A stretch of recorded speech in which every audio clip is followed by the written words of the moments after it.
মানবতা, মানবিকতা এবং দেশের আবহমানকালের ধর্মীয় সামাজিক মূল্যবোধগুলোকে একেবারেই বিনষ্ট করে দেওয়া হয়েছে।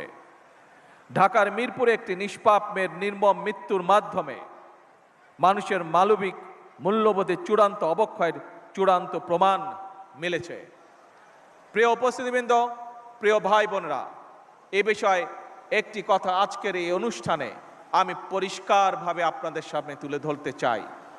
এই ধরনের শিশু নির্যাতন বা নারী নির্যাতন বর্তমান সরকার কোনোভাবেই মেনে নেবে না এবং বর্তমান সরকার রামিসার এই হত্যাকারীর সর্বোচ্চ শাস্তি ইনশাল্লাহ আগামী 1 মাসের মধ্যে নিশ্চিত করবে এবং সেই সর্বোচ্চ শাস্তি হচ্ছে মৃত্যুদণ্ড,